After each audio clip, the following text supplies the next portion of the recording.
Bonjour à tous, on est sur le Bonjour. cas d'un patient de 40 ans qui est d'origine, qui est chinois et qui est un de nos collègues médecins.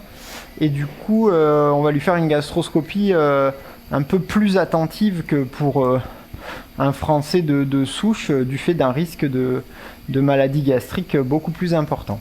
Donc d'abord, on commence par l'examen de l'estomac. Vous savez qu'il n'y a pas vraiment d'intérêt démontrer de la lumière blanche par rapport à la chromoendoscopie dans l'œsophage. Donc à mon avis, il n'y a pas bien d'intérêt de descendre autrement qu'en chromoendoscopie virtuelle pour examiner l'œsophage et chercher des petits carcinomes épidermoïdes.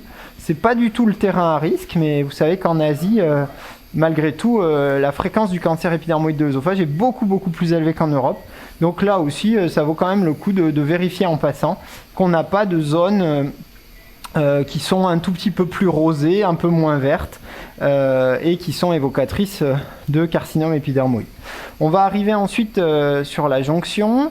Donc c'est un malade qui est sous sédation, donc on ne peut pas lui demander d'inspirer à fond.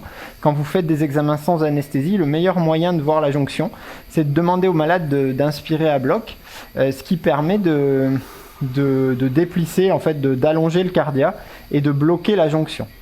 Et de bien la voir du coup. Donc là, on va regarder la jonction œsocardiale avec le sommet des plis gastriques qui est ici. On va essayer de vous montrer les vaisseaux palissadiques qu'on voit, qui sont là. C'est des gros vaisseaux qui s'enfoncent dans la muqueuse, qui deviennent un tout petit peu plus superficiels au niveau de la jonction entre les deux muqueuses, en l'absence d'œsophage de Barrett, et qui après disparaissent un peu dans la profondeur.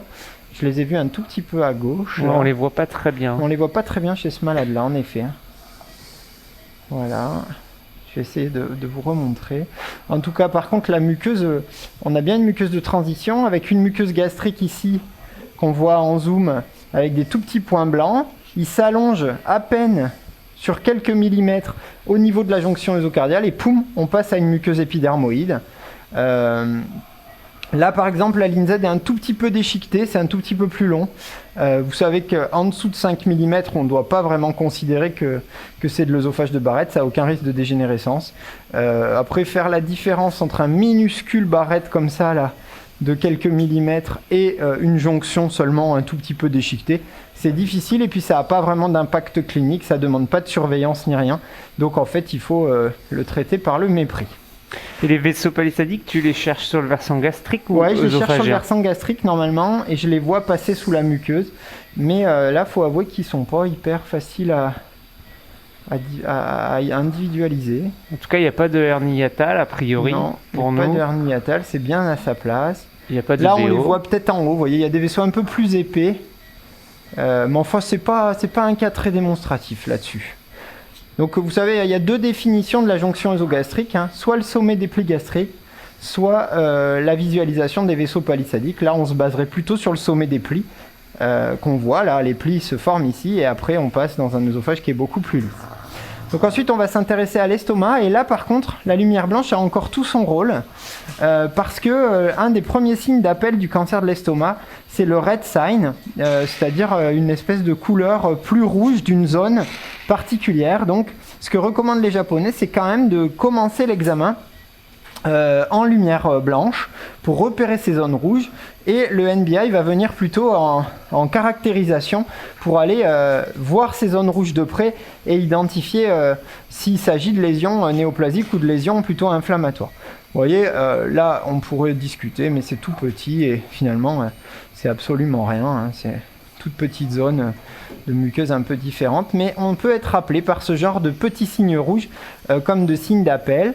Un des éléments très importants que font nos collègues asiatiques, c'est de ne pas aller tout de suite dans l'antre, parce que quand on va aller dans l'antre, on va créer une espèce de lésion rouge de toute la grande courbure, et du coup, après, ce sera plus difficile à interpréter. Donc l'examen de l'estomac, il se fait d'abord à travers le cardia pour vérifier le haut, et puis progressivement, on va aller descendre, regarder la grande courbure, parce que c'est là qu'on va s'enrouler et créer des lésions, et après, on regardera le reste de l'estomac. Toujours en lumière blanche, l'objectif c'est de bien regarder et chercher ces lignes rouges. Dans l'idéal, il faut gonfler un peu plus pour déplisser l'estomac, là vous voyez. Il a quand même du mal à se déplisser au niveau de la grande courbure, mais on a un examen quand même de bonne qualité. Voilà, il n'y a aucune zone rouge suspecte ici. Voilà, on va commencer à s'enrouler dans l'antre, mais vous allez voir qu'au fur et à mesure, je vais créer des lésions sur le passage de l'endoscope, et du coup, ces lésions-là, elles seront plus difficiles à interpréter, donc il faut avoir vérifié avant qu'on n'avait pas de lésions suspectes sur le trajet de l'endoscope futur. Là, il y a une petite zone rouge en bas, qui, vue d'ici, me paraît pas très inquiétante, mais qu'on va aller du coup caractériser de près. Voilà, hop, on va mettre le zoom, et vous allez voir qu'il y a une toute petite zone, avec une micro-érosion, hein, là, qui, dans le contexte, justifiera de biopsie pour vérifier qu'il ne soit pas infecté à Helicobacter pylori. C'est difficile à caractériser tellement c'est petit. Hein. Ça fait en coup d'ongle un peu, une petite ulcération, mais la muqueuse autour, elle est juste inflammatoire. Elle est complètement normale autour. Vous voyez, c'est des petits points blancs, ronds. On est encore dans une muqueuse qui ressemble plutôt au fundus. Et quand on va s'enrouler un peu plus vers l'antre, vous allez voir, les cryptes vont s'allonger en carte de géographie. Et ça ressemble, ça c'est pour le coup de l'antre normal. Chez lui, la jonction entre l'antre et le fundus, elle se fait assez bas, puisque là déjà, on a une muqueuse qui ressemble plutôt à du fundus, et juste après, une muqueuse qui ressemble à de l'antre. Voilà, il n'y a aucune crête bleutée surélevée qui fait évoquer de la métaplasie intestinale pour l'instant.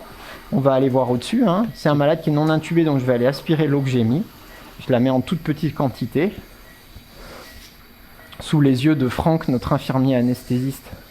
Donc ça, le bord du pylore, souvent il est un peu plus surélevé, mais pour autant, moi je trouve pas que ce soit des crêtes bleutées bien identifiées, délimitées. S'il y avait de la métaplasie, elle est vraiment exclusivement péripylorique et très limitée. Peut-être ici, là, mais je suis vraiment pas sûr, ça peut tout à fait être de l'antre normal. Hein. Voilà, je voulais vous faire une image, voilà. Vous voyez, hein, c'est un tout petit peu plus vileux, c'est un peu plus surélevé et un peu plus crête bleutée.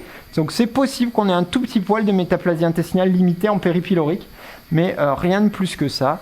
En tout cas, pour moi, aucune lésion à cet endroit-là. Maintenant, on va se remettre en lumière blanche, bien regarder l'angulus. Voilà, essayer de faire une rétro un peu correcte. Voilà, son angulus est là. Il n'y a pas de zone rouge non plus, à mon avis. Hein. Et après, du coup, on va remonter une fois le long de la petite courbure pour vérifier qu'on n'ait pas de lésion rouge. Voilà, j'ai du mal à rester là sans frotter la muqueuse. Hein. Mais hop, je vois pas du tout de lésion suspecte. Ensuite, on va aller voir tout en haut dans le fundus. À mon avis, là aussi, hein, c'est de la muqueuse avec des petits points blancs et des vaisseaux qui ressemblent un peu à des petits oiseaux là, avec deux ailes. C'est important sur chaque gastro, hein, finalement, de faire ce petit travail de regarder la muqueuse, parce qu'en fait, après, on se la met dans la tête hein, à chaque fois. Voilà, ça c'est de la muqueuse normale de l'estomac. Fundique, hein, encore une fois. Voilà, encore une fois, pour moi, pas du tout de suspicion. On fera juste une biopsie sur cette zone si jamais c'était de la métaplasie intestinale pour le surveiller quand même à chaque fois sur l'estomac. On passe dans le bulbe, on regarde la muqueuse intestinale hein, qui elle est vileuse. Vous voyez, hein, c'est des petits doigts. L'objectif c'est d'augmenter la surface pour l'absorption. Et ben, tant qu'on a une muqueuse normale, on a ces petits doigts qui augmentent énormément la surface. Hop. On va regarder un NBI que vous les voyez bien. Il s'allonge encore un peu dans le D2. Voilà. Si on peut, on regardera la papille en passant. Un bon moyen de voir la papille quand vous avez besoin de le faire, c'est de mettre un capuchon. Hein. Ça marche bien. Voilà, sans capuchon c'est un peu difficile, mais là c'est vraiment pas la question chez ce monsieur. Voilà. Peut-être le bord postérieur du bulbe là, qui est pas toujours facile à voir. C'est te montrer juste comment tu regardes. Donc hop. Moi j'aime bien passer à ras et essayer de déplier en haut. Plutôt en poussée, on est un peu plus stable qu'au retrait je trouve, mais... Voilà, et pour le plancher du bulbe. Ouais. Le capuchon, ça aide énormément hein, quand vous avez besoin de voir un peu plus en détail. Là, on n'a pas de suspicion d'ulcère ni rien. Hein. C'est une gastro de dépistage dans le contexte de l'origine asiatique, c'est tout. Hein. Voilà. Il y a une toute petite zone là, un peu différente, regardez. Hop. Mais qui est juste rouge avec une muqueuse qui est normale à l'intérieur. Je ne l'avais pas vu tout à l'heure. Alors, est-ce que c'est un coup d'endoscope en passant en rétro? Je sais pas, mais en tout cas la muqueuse est normale, elle est juste un peu plus inflammatoire, un peu plus rouge. Voilà, on fait nos biopsies, puis on s'en va de cet examen. Je crois quand même que quand on commence à s'intéresser au diagnostic un peu fin et à prédire et à attendre son anapathe pour vérifier qu'on n'a pas raconté trop de bêtises, ça fait gagner quand même beaucoup d'intérêt, je trouve, au geste. Après, vous savez que dans la vie d'un gastro-entérologue, ça avait été évalué qu'en gros, il y avait peut-être 1 ou 2 cancers superficiels qui étaient vus dans la carrière d'un gastro-entérologue. Je pense que vu, oui, mais passer devant lui, ça doit être quand même un peu plus. Et c'est sûr que c'est pas énorme, hein, c'est pas un problème de santé publique par rapport au côlon, mais n'empêche qu'il faut quand même passer du temps parce que ça change tout pour ce malade-là.